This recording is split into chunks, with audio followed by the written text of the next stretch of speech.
Welcome to the Smart Connector podcast. It's great to see you here. I am here tonight or today, depending on when you're listening, with Mickie Kennedy. Welcome, Mickie. Well, thanks for having me. So, Mickie is the president and founder of eReleases, and he helps influencers and business owners get visibility through telling their stories to the world. So, we're going to talk about the power of storytelling in business, how a lot of businesses tell boring stories, and how to make your story more exciting and interesting, and also how to match your story with the right media so that you can explode your growth, because that's really what it's all about. So it's wonderful to have you here, Mickie. Thank you so much for joining us. You're welcome. Yeah.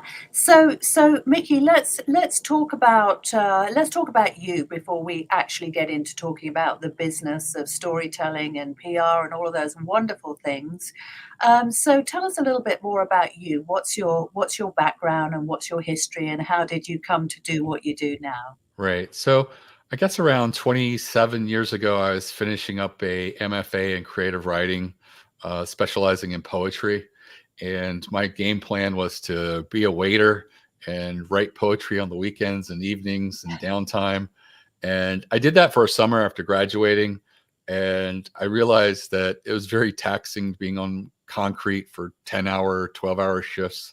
And I wasn't writing or reading. I was just emotionally, psychologically spent at the end of the day.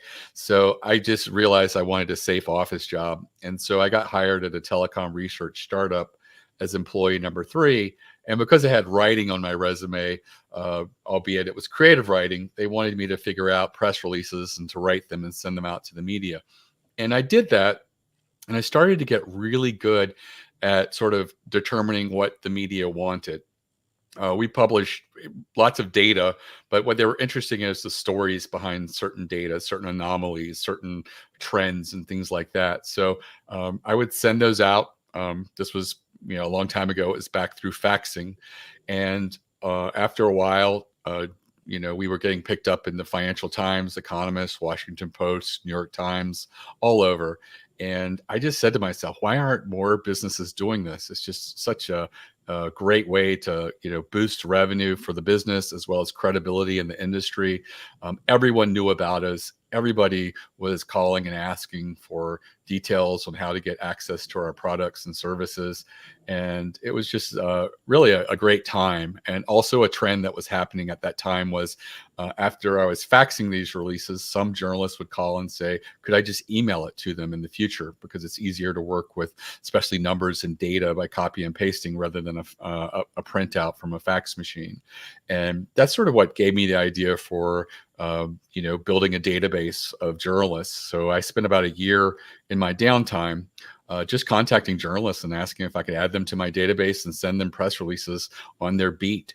And almost all of them at the time said sure. And so I launched about a year later with a database of 10,000 journalists. And I was just a matchmaker sending press releases on behalf of clients to journalists. And over the years, PR Newswire reached out to us and really liked what we were doing and wanted to give us access to the wire.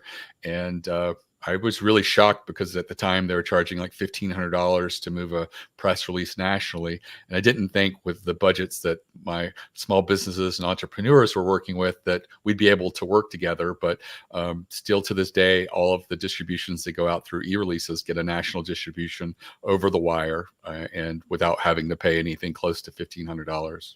Wow, which is just amazing. So that's so interesting. And of course, I often talk about how I'm a real fan of PR and I really recognize the power of PR.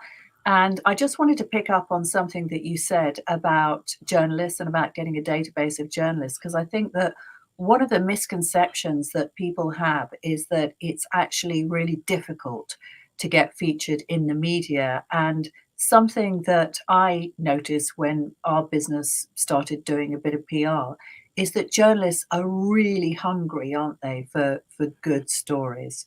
They They don't are. have enough of them, do they? No, they don't. And then, journalists are expected to do more with less. Just the economies are declining, and for a lot of traditional media, and as a result, they're really under the gun to come up with lots of stories. And anything that you can do to come to them with a story almost ready for them to mold into an article, really, is a great asset for them and really helps them out. And it's one of the things that I think people don't realize, that a newswire is one of the easiest places for journalists to go to hunt for stories. And in the U.S., there's really two large newswires: PR Newswire being the oldest and largest, and Business Wire being the next largest. And these are newswires of press releases. There's other wires out there that work through a different business model, but they don't run press releases like AP and Reuters and things like that. So it is amazing that getting a release on the wire really opens you up to lots of different types of media and lots of people, are hunting for that next story. Yeah, and of course, that is wonderful form of leverage as well, isn't it? Because how else could you get your valuable thought leadership and content in front of thousands of people that easily, in a way? Right. Yeah, I have a case study on my website of a client during the pandemic. There was a very short-lived initiative called the Dining Bond Initiative that was set up to help restaurants that were closed during the pandemic. Mm. And people could basically nominate their favorite local restaurant and give money that would go directly to them. And it was a very empowering thing. There was a lot of negative news at the time, but this really resonated. I think it was because it was positive, and I think it was also actionable. A lot of people were sent home and waiting, not knowing what's going to happen next. And here was Mm. something that they could do that was actionable and empowering. And we quit counting the number of articles at 150. It got picked up in all the major newspapers, a lot of food trade publications. It went really large. Over $10 million in revenue was generated that went Oh, to businesses. And all of it was only marketed through a press release, a single press release. So that really wow. shows the leverage opportunity on the wire if you have something that's really just newsworthy, and it can really scale in a way that you can't do it, uh, pitching individually. You'd never get to that many places. Yeah, and I think the interesting thing about it is not only, as you pointed out, was that newsworthy, but also it was a really good story that involved the emotions, right? Right. Yeah. Journalists are storytellers, and anything that breaks through and gives you a human interest element, they really respond to. And I think that a lot of businesses, especially small businesses, try to remove anything that's human interest. And I had one client, just in passing, mention something that embarrassingly happened early in their business life, and they had to cancel a holiday, and the whole family had to go and fulfill packages and get them out so they'd be ready to be sent out Monday and for the holiday season. And I thought it was a cute story that a lot of entrepreneurs could identify with, and I encouraged them to include it in a release. And they got a 2-page spread in Inc. magazine, and that was the lead into the article, talking about this experience that a lot of entrepreneurs and other people can identify with, overcoming obstacles, Mm. having such a misstep like that really involves the whole family coming together and supporting the entrepreneur. Yeah, and as you said, I think people, they love those kind of stories in a way. It's the business owner as or the entrepreneur as the hero battling against the odds. Because we all battle against the odds as human beings, don't we? A lot of the time, it's our everyday existence, and so something like that really warms the heart, doesn't it? It does. Yeah. So let's get into talking about what is newsworthy, what isn't newsworthy, what makes a good story, what is a boring story. What is it that you see are the magic ingredients of something that is genuinely newsworthy and will get editors and journalists excited? I think that something that is that the audience can identify with. Journalists are, gatekeepers. They have to decide what they want to share with their audience, and they want to share things that are meaningful, maybe entertain and delight their audience. They like to be seen as journalists like to be seen as curators, and so they often will put the spotlight on unknown companies or Yeah. people and individuals that they think their audience doesn't know. So they're much more likely to cover a small business, a mom and pop, a startup, than they are to cover a well-established business, one that has a lot of revenue. And it's just the opposite of what a lot of entrepreneurs and small businesses think. They sort of think that PR is something that belongs to the reins of large, well-funded businesses, and they think that a journalist and the media in general is not going to respond to them. And it really is just the opposite, because journalists like to get the attention of a discovery, and it's not going to happen unless they're highlighting businesses that a lot of people just don't know about. And many of them are startups and small businesses, and just people who've defined a very small niche, perhaps in a particular industry.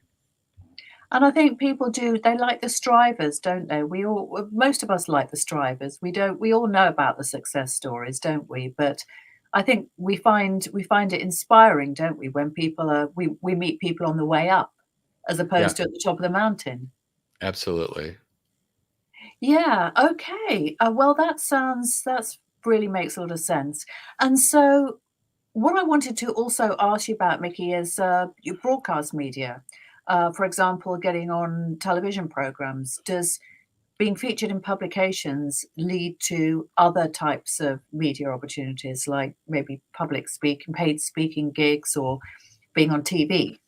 Absolutely. I think getting out there and getting the attention of the media is a great way to sort of segue into other markets. It's not unusual for people to be invited to speak at conferences or, in other industry events. It's not unusual for people to get plucked from a press release to go appear on Good Morning America. And we've had people on late night TV shows who have, sometimes an interesting story or a very quirky product. And Really? yeah, I had a client, Celebra Ducks, who did celebrity inspired little rubber ducks. And they got invited to the Tonight Show years ago. And they were just a small little e-commerce website. And here they were getting national attention, tens of thousands of dollars in orders over the next few weeks. And Really? uh, right. And so it's extremely interesting. There's all different types of media. The thing that we're seeing right now is there's a lot of influencers on social media that are now using press releases as content, and Mm. making that available on TikTok and Instagram. There's a lot of social media influencers in the field of fashion, and so a lot of them are using press releases as a way to get industry news and sort of convey that to their audience. Really? Well, that's really, really interesting. And so just to go back to this thing about the quality of the story, I mean, how can you craft a story, or is the story either just there or it's not? How do you actually make the story of your business interesting? Right. So some of the ways in which you can do that is, just sharing your story, how your business developed, what was your journey, what was it that led you to create your business, to create your a particular product or service, just sharing that. I know that everybody that appears on the TV show Shark Tank always starts with what was the genesis of this product or service. And often it's like sharing an obstacle or a vulnerability. Maybe it was a health Mhm, crisis, or they were laid off and didn't have mhm. anything to do, but they had a hobby there where they'd sell something, and they realized, could this be a business? And I think that the reason so many people lead with that is because it immediately breaks through and gives you that human interest element, and helps to humanize you and get you to feel for them. And I think that that's a really great way to start. Inventory your business, your products, your services. Are there stories there? Also, people who've used your product or service, are there stories there that could come to light? One of the most common type of press releases we get at eReleases is a product launch press release. And Mm, it's usually, here's our product and here's a list of features and here's a link to it. And it's hard for journalists to build a story with just those elements. But mm, things that you could do to really enhance your chances of getting media pickup would be a use case study, a customer who tried the product, what their challenge was, what the experience or result was of using the product, and then perhaps having a quote by them talking about, favorably about using the product. And all of a sudden, that gives a lot more of a story arc that a journalist can build into an article. And I think that would greatly enhance your success. So anything that you're working on, are there ways in which you can put some more elements in there that could lead to more of an interesting story? Of course, a use case study is anecdotal, but it really breaks through a lot of the noise of what you say your product does by actually having someone who saw it and had an actual experience and what their results were. mm. Yeah, and I'd like to just pick up on a couple of things as well that you said earlier, because of course that makes perfect sense. But also, you were talking about the genesis of a business and about how maybe when people were laid off and they hadn't got any idea what they were going to do next, and then this idea came to them and they thought, well, why not? Because I've got nothing else going on in my life, or I've had some illness and I'm recovering. And I hear that so much. It's very common, isn't it? That when people, when they've got their back against the wall, sometimes the best ideas are born, right? Absolutely. I think that if you look at where a lot of major businesses started, a lot of them came out of recessions, and Mm. people start businesses at different milestones and challenges throughout their life. And I think that sharing that and, getting that out there is a great way for people to identify with you and sort of, feel that sort of human interest element. Yeah, well, yeah, I'm getting very inspired just talking to you. This is fantastic. So what is your, would you say, do you have a favorite story that somebody came to you with and you just think, I just love that story? Well, we get lots of different interesting stories. Mm, We had um, a local auto repair shop in Pennsylvania contact us and said that they were looking for SEO for a new website. They had a website that was somehow tied to their Yellow Page ad, and it had run for years. And I guess they were no longer going to advertise in Yellow Pages, so they lost their website, including the domain name. And so they had oh, a new domain name, and they were like, "Could PR help us?" And I'm just like, potentially it could. If you get links from other people in your industry, automotive world, linking to you, that could really increase your SEO. And so they weren't ranking at all with their new website. And so we did a survey in their industry. And I recommend this to a lot of my clients who just feel like mm, they're not newsworthy, is for you to author a survey in your mm, industry. And so we helped coach them to ask really relevant questions that were interesting and timely right then. And then I contacted an independent trade association that they belong to of auto repair shops in the U.S. and asked if they would send the link out of the survey to their members in exchange for us mentioning them in a press release that would go out over the wire. And a lot of the independent and small trade associations don't get a lot of media attention. Usually the large ones do. So a lot of them will gladly do this because it's a win-win for them to get some media attention as well. And so they sent it out, and we got the results, and it really turned out that we didn't use most of the questions in the survey, but on the last page of the survey, and I usually like a 4-page survey, 4 questions on each page for a total of 16 questions. And on the last page, you can have a little fun and ask some wild questions.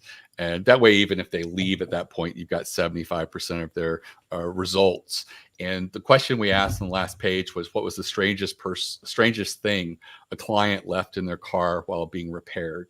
And it was just an open field where people could write anything. So the responses were not statistically relevant, but we came up with a roundup of like really, over 50 interesting, quirky little things, stories almost. And we put together, I think, around 20 or 25 of those in the press release and sent it out. And it did extremely well. Over 10 automotive trade publications picked it up. Oh, Their local newspaper picked it up. Um, several small newspapers across the US picked mm. it up. And because we had built out a page where we had all of the responses on the page, a lot of people linked to it. And so there were all of a sudden a lot of links to their website. Within 6 weeks, they were ranking #1 for their area auto repair. And before, they were ranking 0. And so, I had to coach them quite a bit because they really felt like, who are we to do a survey? We're not experts. We're just a local auto repair shop. And I was like, well, there's no rules on who can be a self-proclaimed expert in the industry. It's a matter of claiming it and by doing it. And so they did extremely well. And I've had a lot of clients who've used surveys, and almost every time they do it and they ask really relevant questions and figure out what to focus the press release on, because the press release is going to focus on 2 or 3 of the questions. What are the biggest aha moments? And in that case, there was only one question that we ended up going with in the survey, and it was the one where people just wrote in their responses. And that I think that's something that almost anyone can do. It does take a little bit more work, but if you feel like you're just not newsworthy, try that, because on average it's between 8 and 14 articles every time you do a press release like that. Wow. The least I've ever encountered is 4.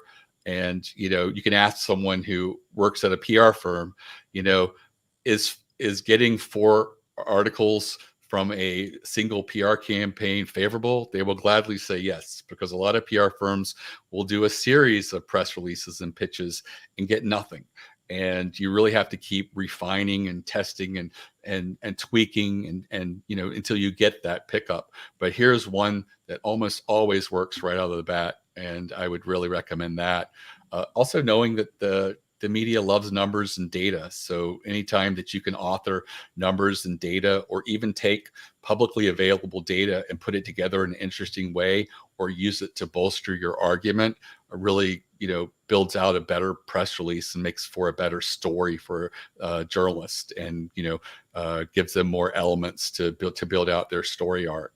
Mm. I mean, I suppose there's just authority, isn't there, in numbers and data? It's something, it builds trust, doesn't it? So, as you said, it probably means that they have to do less work in order to uh, create a piece that has got substance, I guess. Right, right. When Mm. you're sitting there saying that this uh, is a challenge in your industry, that's just you asserting that. But if you Mm. say that 73% of businesses in your industry fail in the first 5 years because of this challenge, it really brings to light Mm. that this is something that is important and people need to pay attention to.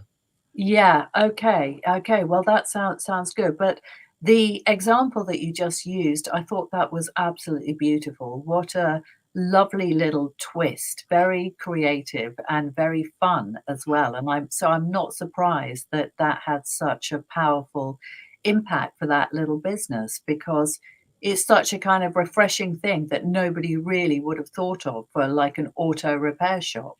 It's just a fun, different angle, isn't it? It is, and it was definitely one that sort of worked with the human interest element. We all have curiosity, and all of a sudden you have these tales of someone leaving a boa constrictor in a car, someone having to retrieve their mother after hours for memorial. They left her in an urn in the trunk, and just little stories like that that people just really you know they really like and delight over little things like that. So any time that you can sort of bring those little elements into a press release in general, you're going to have really favorable results. Yeah, and as you said, I think the interesting thing about it as well is that most people don't think of an auto repair shop as being a particularly interesting or different business. And so I think the whole idea really of that is that all of a sudden there's a really strong differentiator, just something that it just gives them a certain flavor, doesn't it, that is very different. So I get that. I can see how it could make them stand out. What a great story. I love that. Really do. Yeah. So Mickie, who are your favorite type of clients to work with now? If you had to say, this would be my absolute, yeah, love these types Right. of people. So I like working with all types of small businesses, but the ones that I find do the best and stick with us the longest are startups. I think that Mm, they really recognize the value in being precise and mm, concise. They really know what they do that's different than other people in the market. They have an mm, elevator pitch and they can really succinctly say, here is our niche and what we do that's completely different than everybody else in the industry. And mm, it allows them to, I think, better segment and work their different media angles and pitches to try different things.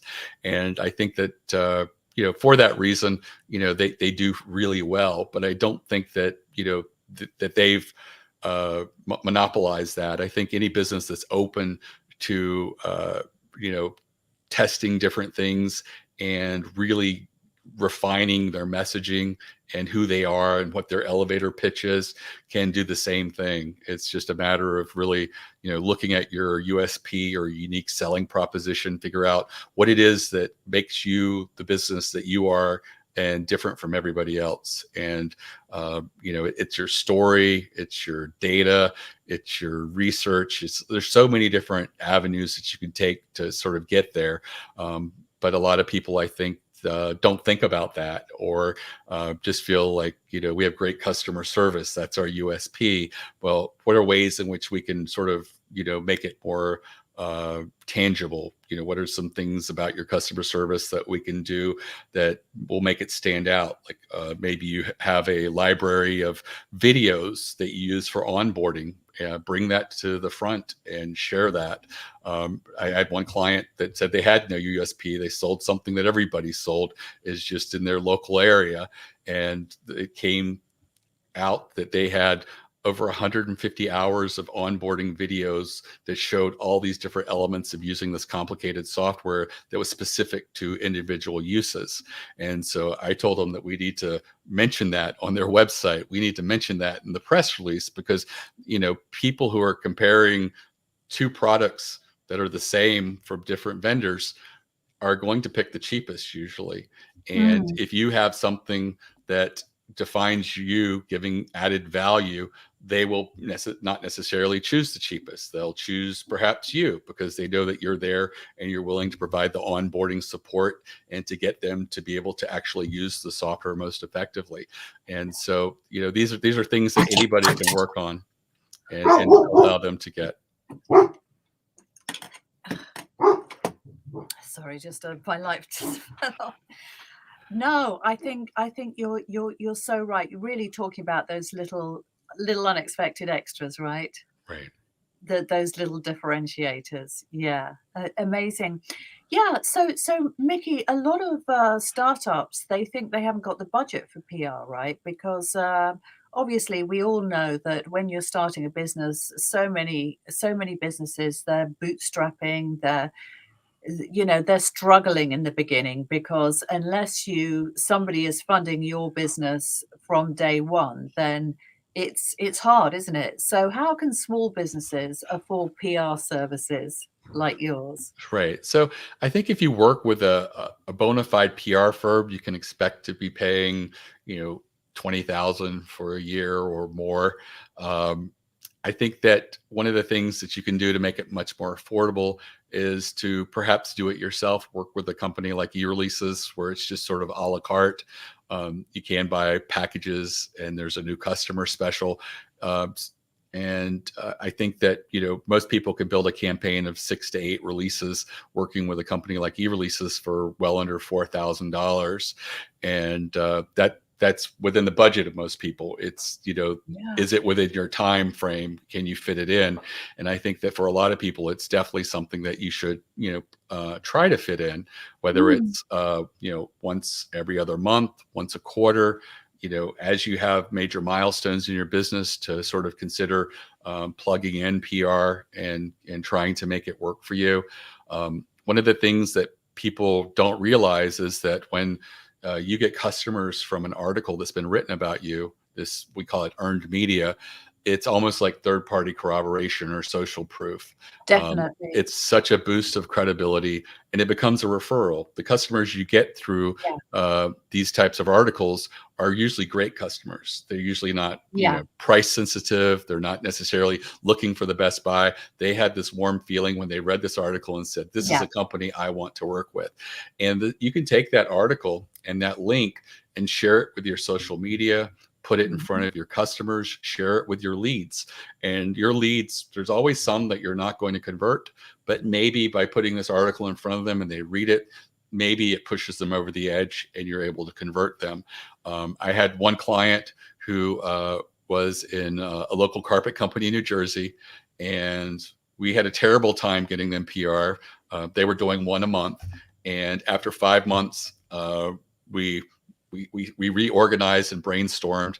And one of the things that came out was that their biggest enemy was not another carpet company in the area, but the big box home improvement stores. And they talked in depth about why they're so bad for the carpet industry. And we put together a press release on that and how they have to compete against them. And they have billions of dollars, and here they are, these local carpet companies. And so it was a David versus Goliath thing. Oh yeah, just thinking that. Yeah. And we sent it out, and it got picked up in over a dozen floor trade publications. They all sort of felt like it really resonated with their readers, which were other local carpet companies. Now, the interesting thing here is this client's customers are not going to read these floor trade publications, but they didn't care. They took them all these clippings, printed them out, and they ended up putting all their clippings in what they called a brag book. And every time they would go to someone's home, they would say, we may not come the cheapest, but we are really well respected. We've been spotlighted in Floor Trade Weekly, this publication, and they just thumbed through the book showing them. They were also picked up in their local newspaper as well as New Jersey Magazine. At the end of the year, they had over 30 clips. And so they started using that as part of their sales process and started converting 17% more customers as a result of using their brag book. And that just sort of shows you the authority that comes from, and the credibility that comes from getting real media attention.